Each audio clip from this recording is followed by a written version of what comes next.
Good afternoon, everybody. It's Gary Sly and the Legacy of Handmade Objects.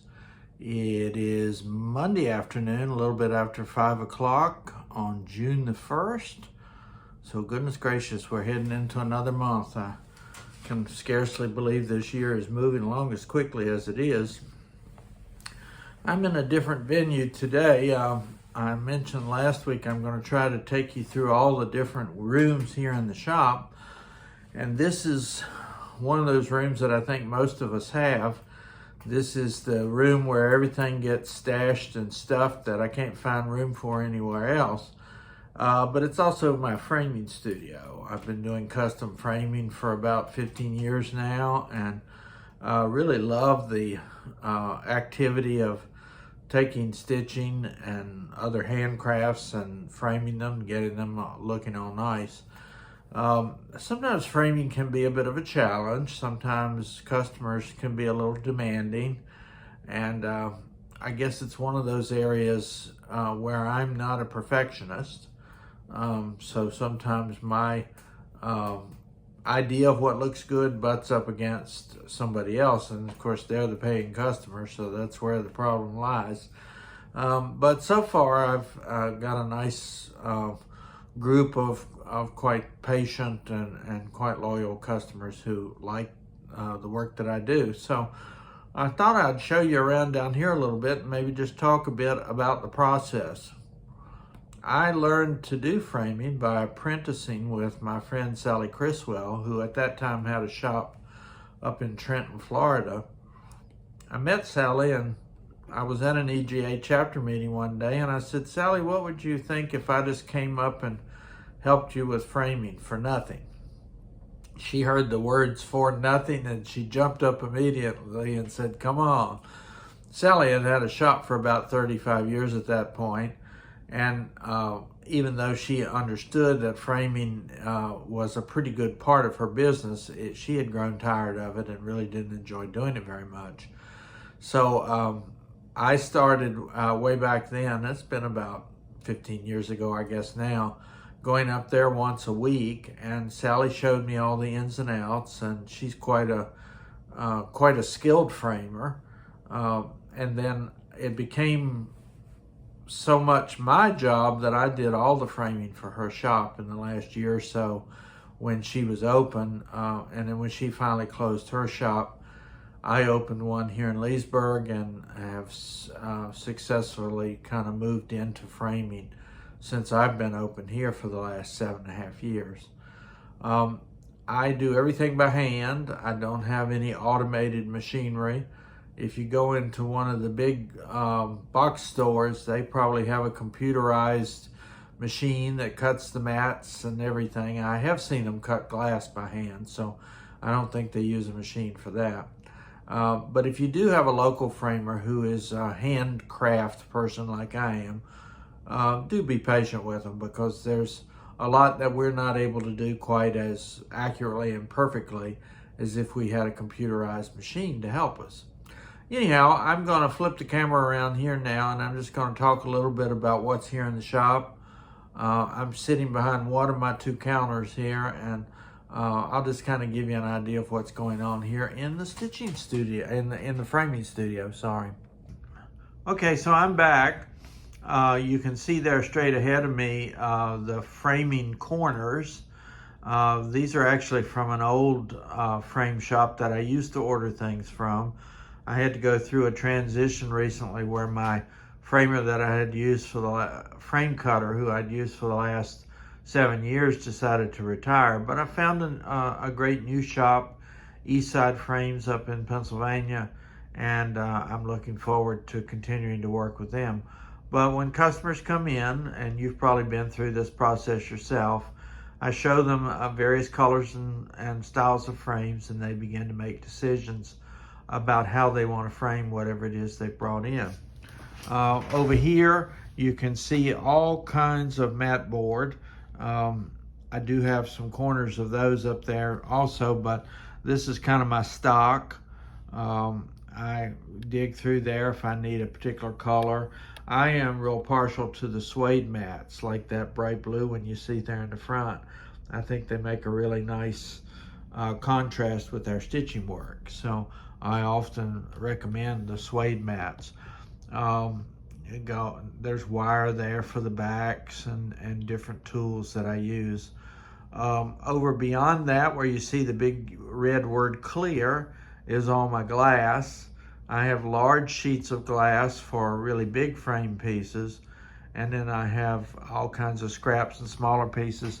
In framing, you don't throw too much away because you never know what you might need later on.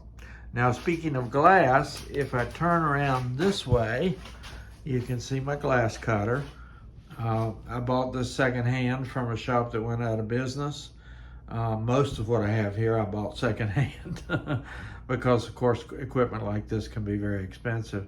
So I take sheets of glass and put them on here, and there's a lever here that has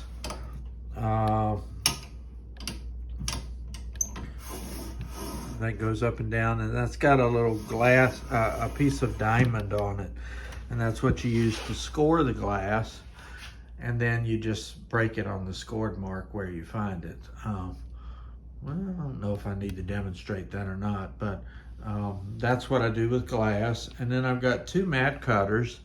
Both of them are leaning against the wall at this point because I have been redistributing things down here, and I'm not real sure where I'm going to put them, but as I mentioned, I do all my cutting by hand, and generally I use this smaller one over here because it's just a little more easy to deal with. Always scraps of mat board scattered around everywhere. As I said, framers don't usually throw away anything, so if I have a small job and I have just the right color, I'll use that. I also try to accommodate folks who are on a tight budget, and so I usually have some used frames here in the shop. I've got a whole bunch of framed pieces down in the basement that I don't have room to store up here. And if somebody has a specific idea in mind and they can't find a used frame, I go and look for them there. That's a hint for those of you who may be wanting to do some framing but have had a hard time affording it. If your local framer will do it, what I often do with folks is I tell them to go to flea markets or yard sales or something like that and buy frames that they enjoy, and then bring them in, and I'll frame their pieces and use those used frames. Now, there are some framers who won't do that for you, so I understand, but I find that's a really good way to get people's work framed and looking nice and ready to go. So consider that. All you have to do is make sure the frame is bigger than the design that you want to frame. You can always use mats and other things to take up any difference. Of course, the value of a custom frame is that we measure it, and so the width all the way around is going to be consistent. If you find a frame that maybe is wider than you need but very close to the height that you need, you may find that you have to use mat to take up the slack around the edges to make it look better. But that's all a matter of preference, and you certainly can save hundreds of dollars if you find used frames. Now, I said this is also the room where everything gets stashed, so you can see I have a second fridge down here, which is very helpful when I have receptions and activities up front. My 10-foot Christmas tree is in the box over there, and the serger that's not working very well right now is also there. I've also got an ironing board and an iron. Many times I have to steam and work with fabric and stitched pieces before I can frame them. Another thing that I do down here, and I've got a blocking board over here, it's kind of hidden, but you might can kind of see it behind that wire rack. If I get a needlepoint piece in and it's all wonky and crooked, I put it on that stretching board there and use brass nails to tack it down and bring it back around into the shape that we need in order to frame it nice and square. So there's all kinds of fun things that go on as you're thinking about framing. Most of the time I recommend that people use glass, especially if you're talking about stitching of any type. You know, all it would take would be one burned pie in the oven with some smoke in the house, and you would find your pieces discolored if you don't have glass. I recommend conservation glass. I don't think it's worth the money to invest in museum glass unless you are indeed preserving something that's hundreds of years old as if it were in a museum. I also highly do not recommend non-glare glass when you're working with framing of cross stitch, or pretty much anything for that matter. It's a lot more expensive. I think it's a gimmick that framers use sometimes to make a little extra money. And if you look at a piece of cross stitch that has non-glare glass in front of it, you will immediately know what I'm talking about. You honestly cannot even see the individual stitches because it has kind of a milky quality to it. And you know, I granted there may be some times when having non-glare is just really important, but I would say for the most part, if somebody's trying to sell you non-glare, I'd get away from there because they're probably do not have the best interest of your stitching in mind if that's what they're looking for. Now that's my opinion, and I don't want to get sued over it, but it's certainly the way I feel. So, you know, folks come in, we pull out some of the different colors of mats that we have. As I said, I favor the suede ones a lot of time when we're talking about cross stitch, but it certainly doesn't have to be that. Then we start looking at the mats in combination with different squares of frames. For me, the purpose of the mat is to draw out some of the distinctive colors of the stitching.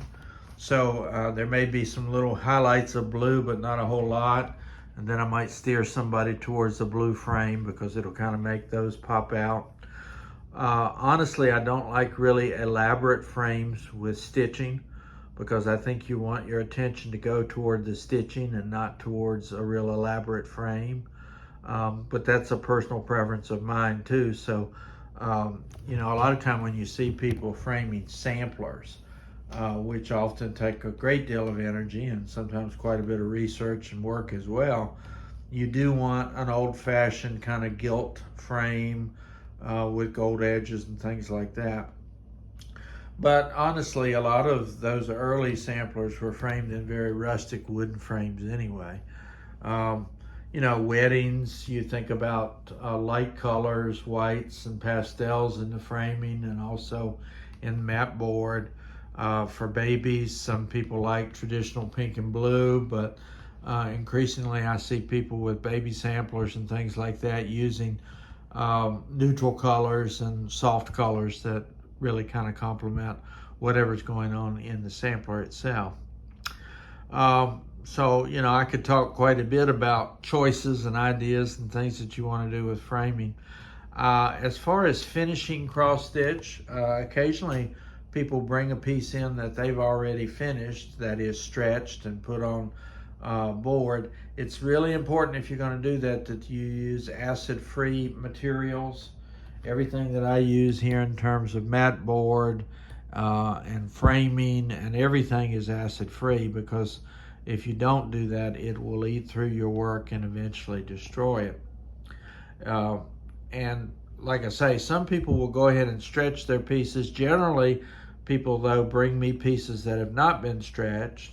I prefer a combination of stainless steel pins and acid-free tape when I'm working to stretch cross stitch and get it in place and get it ready to frame. I'm not a big proponent of lacing, which is kind of an old way of finishing up cross stitch and fabric and making it nice and taut. I find it extremely hard to do and quite time consuming, but I know how to do it, and I'll do it if somebody insists. But I really think a much better way of handling it is stainless steel pins and acid-free tape. But it is important not to use duct tape or masking tape or any of those things if you're trying to frame your own work. If you want it to last beyond your generation, if you want it to be something that's passed on, you certainly want to do that. You can buy acid-free tape yourself, or your local framer can help you find it. So this is a look behind the scenes at my junky room. but it also gives you an idea of all the work that goes on down here. And I do spend usually a couple hours every day here working on framing. Right now I don't have any frames in hand. I've got some jobs to work on, but I'm waiting for the frames to come in. So I'll be back down here in another day or two busily framing some new pieces and working forward. So have a great week. Enjoy June wherever you are and whatever it is you're doing. And remember to subscribe to my channel if you haven't. Let other folks know that I've got some things going on here. And I'll continue to do my room by room tour over the next month or so. As always, it's Gary Sly and the Legacy of Handmade Objects.